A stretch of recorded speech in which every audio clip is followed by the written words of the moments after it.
Hola, hola, vamos a hablar de Karl Marx hoy día. Y quiero partir citando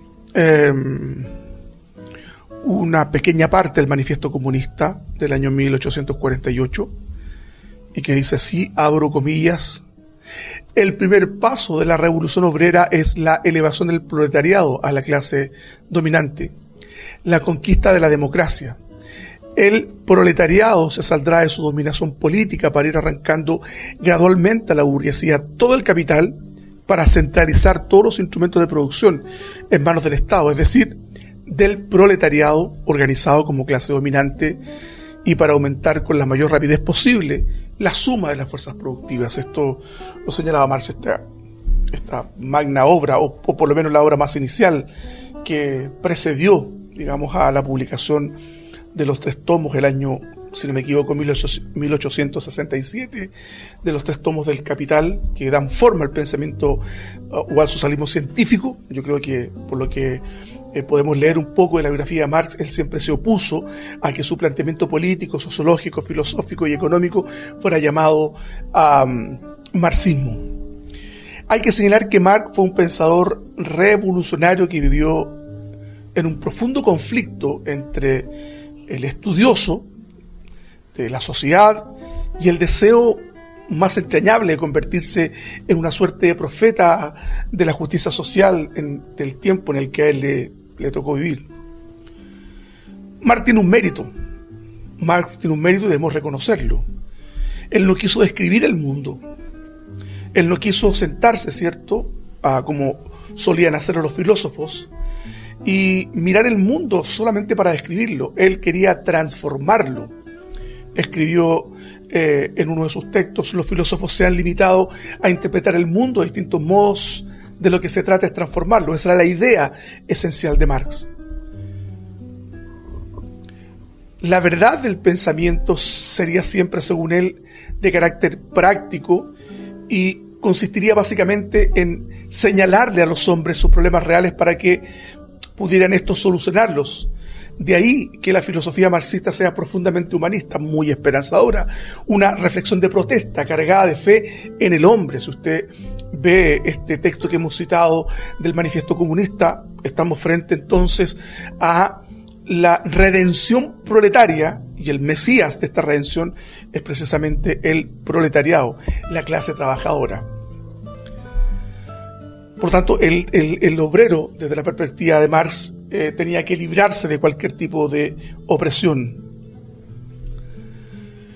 Esta confianza en la posibilidad de la humanidad es muy característica de los pensadores de la época moderna, muy propia de la Ilustración, y esta suerte de esperanza en la humanidad, esta perspectiva de desarrollo en que prácticamente el mundo habría de ser reconfigurado en función de la técnica, pero lamentablemente la técnica, ¿no es cierto?, dominada por el hombre, provocó 2 guerras mundiales, y con eso como consecuencia aproximadamente 100 u 80 millones de víctimas por lo menos, 2 bombas atómicas y la muerte de millones de judíos en manos del nazismo. Digo esto entonces porque el marxismo o el socialismo científico de Marx era profundamente humanista, entendían que esta transformación iba a ser una suerte de progresión permanente, de progreso y de bienestar. Bueno, hoy día la sociedad se ha vuelto posmoderna precisamente como una reacción en contra de la modernidad, cuyo eje de desarrollo y de reflexión eran las capacidades racionales del hombre, y la razón entronizada como un elemento que iba a generar grandes cambios que iban a beneficiar a la humanidad. En la práctica no fue así.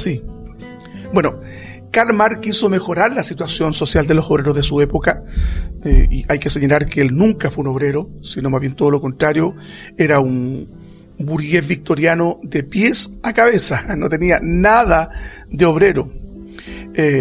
Sus sentimientos eran burgueses, su forma de vivir era burguesa, y por lo tanto no podemos asignarle entonces esta virtud a Marx de haber sido precisamente un trabajador. Yo creo que él jamás se acercó a una factoría o a una fábrica en Inglaterra, excepto por la relación que tuvo con Engels, cuyo padre era dueño de algunas fábricas de producción de hilos o de lana, si mal no recuerdo respecto a lo que he leído. Marx hace un profundo análisis sociológico. Ya señalamos al principio esta reflexión, que es mirado como economista, es mirado como sociólogo, es mirado como filósofo, hace análisis antropológicos. Sin lugar a duda que el Capital, hay que señalar que solamente el primer tomo del Capital fue escrito en colaboración con Engels, y producto de la muerte un poco prematura de Marx, los dos últimos tomos los termina precisamente Engels con las notas que había dejado, que fueron miles y miles de hojas que quedaron para entonces configurar el pensamiento de lo que se denominó el socialismo científico. Pero para algunos Marx no es ni economista, ni para otros no es sociólogo, odiado por muchos, amado por otros, sin lugar a dudas. Hay un texto que me gustaría que ustedes pudieran leer, si es que tienen tiempo de conseguirlo por ahí en una biblioteca o comprarlo. Se llama Intelectuales, de Paul Johnson, un texto que yo diría, voy a ser un poco avesado en esto, yo diría que en 40 páginas, 35, 40 páginas, Paul Johnson destroza a Marx, y para mi gusto basta solamente esa mínima extensión para probar que no era un pensador muy original, y que las grandes ideas que elaboró, muchas de ellas, ojo, a decir de Paul Johnson, el historiador inglés, no se corresponden o no son propias de él, sino más bien son copias que él hace de pensadores de su tiempo. De hecho, Paul Johnson dice que Marx tomó frases prestadas de otros pensadores. Dicen que le copió a Marat, como por ejemplo esa famosa frase: los trabajadores no tienen nacionalidad, los trabajadores no tienen nada que perder sino solo sus cadenas. La tomó de un filósofo, no recuerdo en este momento, pero parece que era Heine, donde Marx toma esta cita y la hace suya en los textos que él escribe. Por lo tanto, a partir de esto, estoy citando lo que recuerdo del texto de Paul Johnson, que no era un pensador muy original. Pues bien,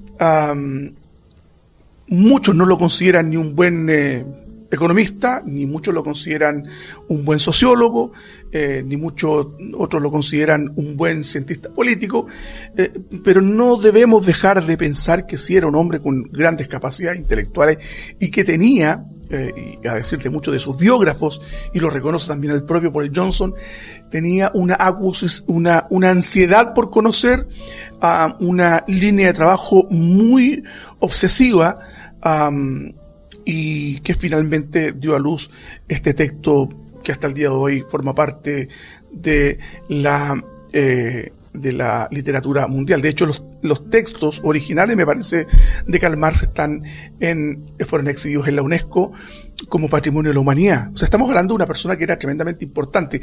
Por eso es que de pronto a mí no me agrada mucho cuando de ciertos círculos evangélicos atacan el comunismo, pero lo atacan el comunismo una cuestión estrictamente emocional, sin profundizar en el corpus ideológico o doctrinal, ¿me entienden?, para ver cuáles son las fisuras ideológicas, filosóficas o políticas que tienen.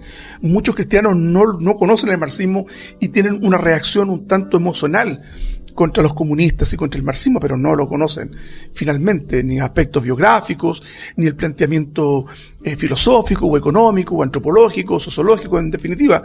Bueno, la idea precisamente de este pequeño podcast es dar algunas herramientas para poder comprender a Marx.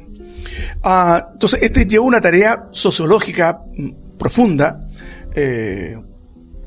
Marx avisoraba la caída del sistema capitalista, habló de los ciclos comerciales, las contradicciones inherentes del capitalismo y que finalmente iban a provocar una crisis universal, que fue la gran profecía de Marx y que en la práctica no se ha cumplido.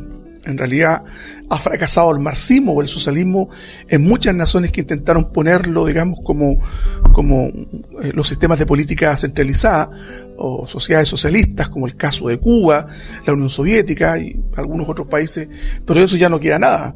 Por lo tanto, la profecía de Marx cae por su propio peso. No tiene validez hoy día. El capitalismo, si bien es cierto, ha tenido grandes crisis, pero de esas crisis ha salido fortalecido.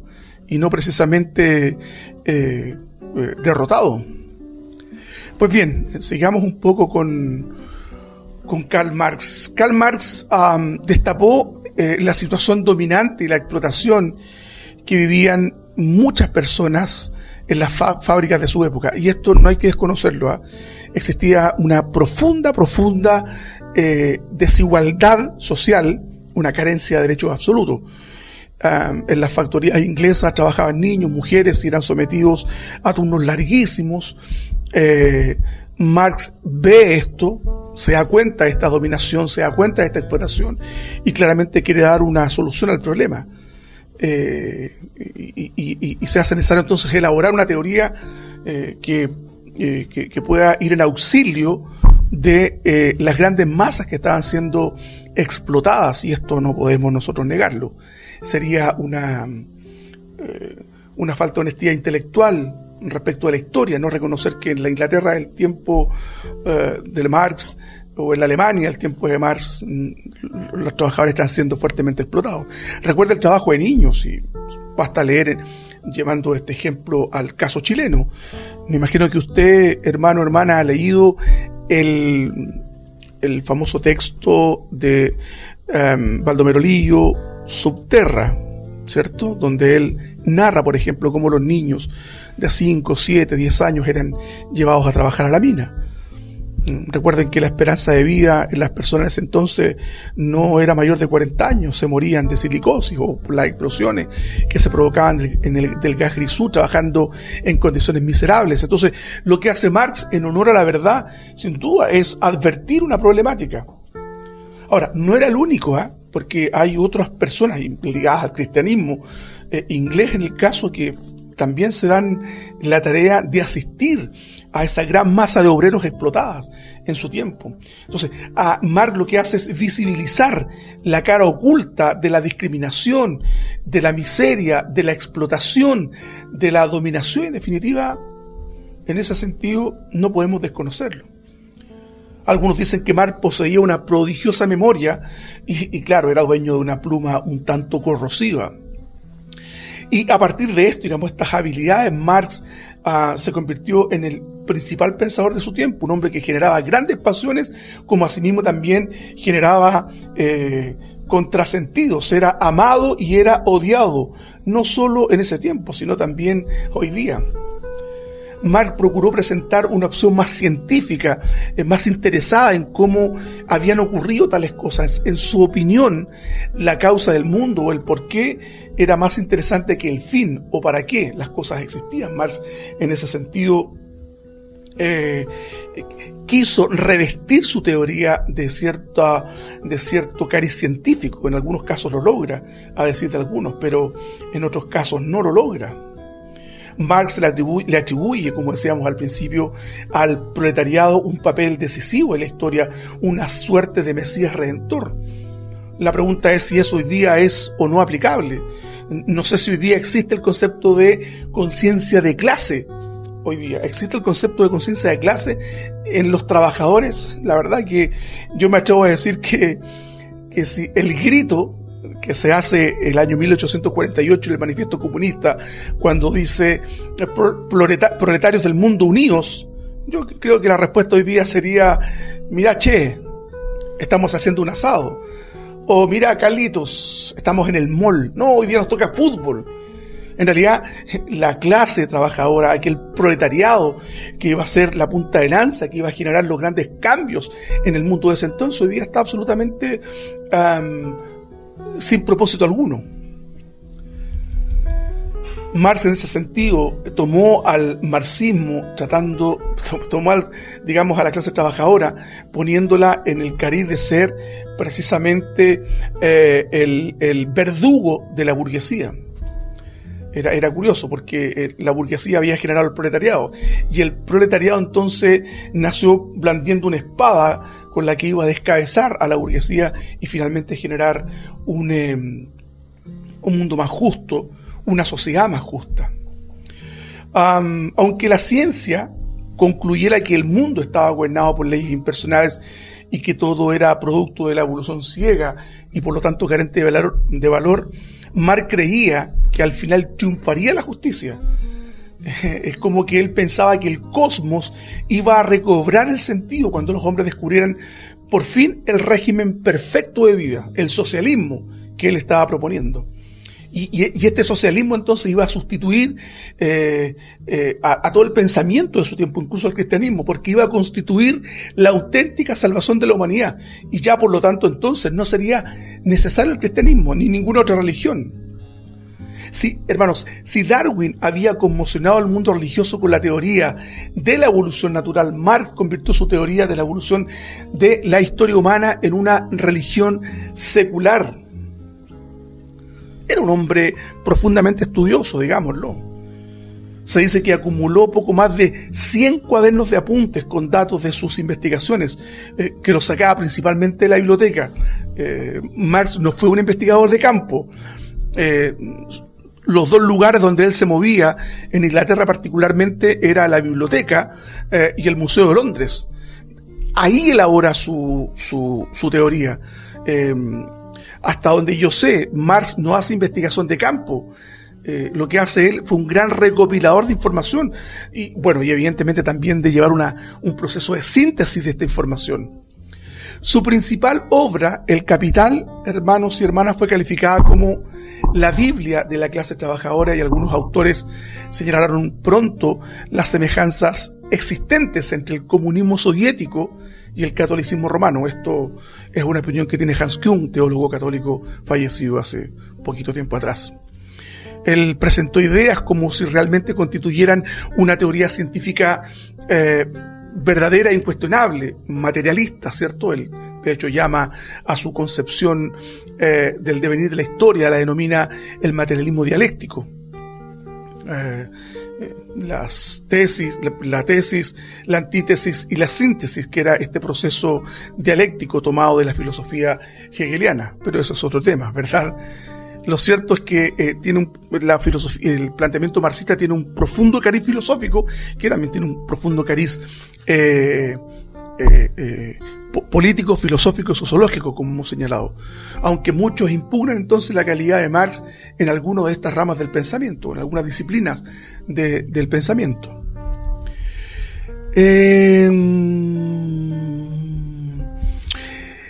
Fíjese que, retomando lo que señalaba Paul Johnson dice que Marx nunca tuvo relación con la clase trabajadora o con los terratenientes, es decir, no había una experiencia de campo concreta de Marx con la que él haya construido su planteamiento político, económico, filosófico. Por lo tanto, eso le hace perder de alguna forma un poco de propiedad al análisis. O sea, en la sociología la investigación de campo es fundamental, en la antropología la investigación de campo es esencial, en el caso de la antropología la investigación in situ, y en el caso de el sociólogo que trabaja con estadísticas. Pero en el caso de Marx, señala Paul Johnson, no hay, por lo menos que se conozca que él haya llevado a cabo trabajo de campo. Dice, sigo citando a Paul Johnson, él nunca pisó una hilandería, nunca estuvo en una fábrica, nunca estuvo en un molino o algún centro de producción. Lo que hace Marx fundamentalmente es nutrirse de lo que encontraba en las bibliotecas, donde él pasaba horas y horas estudiando. De hecho, el mismo Paul Johnson, vuelvo a citarlo porque tengo fresquita la memoria de lo que he leído. Cuando el año 1845 Marx se reúne en Londres con la Asociación Educativa de Trabajadores Alemanes, señala Paul Johnson, por los testimonios de su tiempo, que miró con desdén la carencia de formación académica que tenían los trabajadores. De hecho, tenía una actitud muy discriminativa respecto a aquellos que no habían pasado por las aulas universitarias, aunque él pasó por 3 universidades. Me parece que fracasa en las primeras 2. Y en la Universidad de Jena parece que obtiene su título en filosofía o leyes, si mal no recuerdo. No estoy con apuntes, para que usted sepa, sino más bien tomando algunas ideas que leí del texto de Paul Johnson y otros textos que también he leído respecto de Karl Marx. Marx fue un profundo crítico de la religión y particularmente del cristianismo. llamó a la religión el opio de los pueblos, es decir, una suerte de soporífero, de anestesiante, de anestesia, que finalmente impedía que los hombres pensaran por sí mismos. O sea, hay claramente una intención de Marx de refundar la economía a su tiempo, aun cuando había tomado, dicen los economistas, había tomado las ideas de Ricardo y la idea de Adam Smith y de otros economistas de su tiempo. Vamos a entrar en lo que tiene que ver con la cuestión biográfica de Marx, pero me gustaría ir haciendo un análisis también de algunos otros aspectos que pude obtener del texto de Paul Johnson, que señala, usted puede leerlo y evidentemente contrastarlo. Si alguien me escucha y es marxista, bueno, evidentemente puede impugnar lo que yo estoy señalando. Fíjense que cuando se fundó la Liga de los Comunistas, Marx fue uno de los principales opositores a que los obreros formaran parte de los cargos directivos o los cargos de importancia en esta sociedad.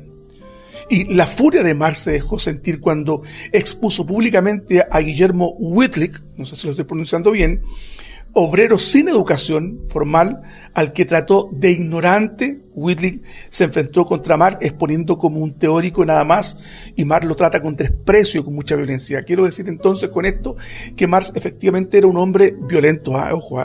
De hecho, en su juventud, lo vamos a ver en los aspectos biográficos en otro podcast, porque no quiero extenderme más, sino dar una idea general y después ir adentrándonos en los aspectos biográficos de Karl Marx y también cotejando lo que señala Paul Johnson en este libro Intelectuales y que trata a Marx.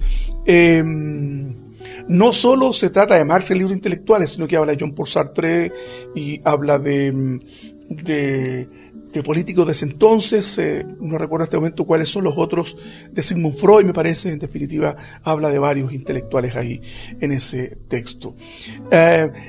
No debemos entonces, hermanos amados, odiar a los comunistas.